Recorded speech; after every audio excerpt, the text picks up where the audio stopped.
I'm not wishing you must lose, but suppose tomorrow you lost half your money and your mind says, I want to die. Close your mouth, hold your nose like this for 2 minutes. Your body says, to hell with your money, I want to live. Tomorrow you found your love affair collapsed and your mind says, I want to die. Check. The life within you says, to hell with your love affair, I want to live. So I want to know the most important thing that's happening to you right now is life itself, not the fancy thoughts that you have, not the emotions that you have, not financial arrangements or family arrangements or whatever rubbish you have built around you. These are all accessories to life. These are all frills. Frills are so much you're missing the skirt, that's the whole problem with you. Mother-in-law wants the daughter-in-law to change, daughter-in-law wants the mother-in-law to change, husband wants the wife to change, wife wants the husband to change, parents want the children to change, children want the parents to change. It's an age-old problem. I'm sure even the cavemen had the same problem. But still people are cavemen because they will not change. I want somebody else to change is not a revolution. Nothing revolutionary about it. I am willing to change is the only revolution that's relevant to the world. Peace is not the highest goal in life, it is the most fundamental requirement. If you want to enjoy any aspect of your life, just breathing, eating, sleeping, relationships, just about anything, the most fundamental thing is to be peaceful. Those of you who think peace of mind is the ultimate goal of your life, you will only rest in peace. Don't do that. Peace is most fundamental because if you're not peaceful, you cannot enjoy the food that you eat, you cannot enjoy the air that you breathe, you cannot enjoy the people that you are with. So, this is the most fundamental basic, to be peaceful. Only then other aspects come into your life. So, what should be the A of your life? Don't make it the Z. That's bad literature. The body and the mind are phenomenally connected. If you can keep your body still, the mind will also become still after a while.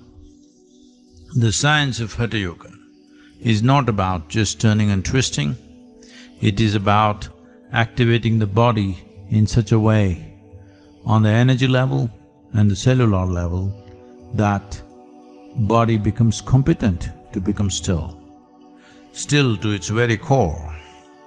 When body becomes still, mind naturally becomes still. In knowing stillness, will you become competent to act dynamically in the world. Stillness is the basis of all dynamism. From nothing comes everything. Shiva, that which is not, is the basis of creation. This same possibility extends itself into your body.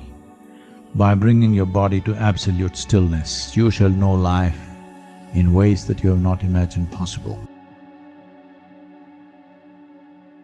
If your body is not feeling life is tough, body, not mind, that means you're not doing anything worthwhile. Your body should be constantly stretched. It must complain, but you don't complain. This is all you have to learn. For this, you need devotion towards what you're doing. If you don't have devotion, before the body, mind will complain, emotion will complain, everything will complain. No. First, body should complain, that means you're stretched physically. This is the nature of this. The harder you stretch it, the stronger it becomes, the better it becomes. If you're trying to preserve and save yourself, not gonna work. Dead things can be preserved. Life cannot be preserved, it can only be nourished and used. People think laughter is some kind of an act, that you have to perform, you must smile, you must laugh. These are the most obscene advices that have been given to people. Because it's natural for a human being, if they found their intrinsic nature, without being in a reactive state to what's around you, if you found the nature of who you are, to smile, to be, in a pleasant emotion towards everything around you, to laugh, these are natural things, these are not things that must be taught to you. You don't teach a flowering plant to flower, you just nourish it. So that is all spiritual processes, just to nourish the human being so that you become a full-fledged human being.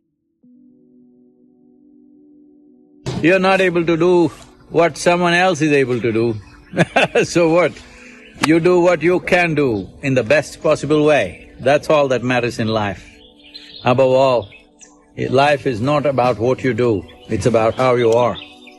So, my thing for everyone is, do whatever you really want to do, what your heart speaks, just do it well, don't do it half-hearted. That's what really matters. It doesn't matter what you do. Every activity, every little thing we do can be useful and wonderful if only we do it with the right intent and involvement, absolute involvement. If you throw yourself into simple activities of life, you will see these simple things become phenomenal. Success and failure is not about one or two events that happen in your life. It is just that no matter what life threw at you, you knew what to do out of it. What life throws is not always our choice. What we make out of it is 100% our choice. If you're exercising this choice always, you are a successful human being, because then you will know how to be. Whether you like it or you don't like it, within this body you're always alone, isn't it? If you don't learn how to handle this aloneness, you have not learned anything about life. This is the most beautiful thing. The most beautiful thing about life is, nobody can get here, it's just my space. Nobody can invade me. They can capture me, they can torture me, they can do so many things, but they cannot invade me because I have a space which is just my own. Isn't this the most wonderful aspect of your life? Don't suffer that. That is the most beautiful thing. The Egyptian legend says that if one wants to enter heaven, at the point of entry you ask two questions. Only if you are one big yes to these two questions, there is entry for you. The first question is, have you found joy in your life? The second question is, have you given joy to those around you? I must tell you that if you're one big yes to these two questions, you're already in heaven. May you know the fulfillment of making all that you touch joyful. May this new year bring much bliss to you and your loved one. My blessings are with you.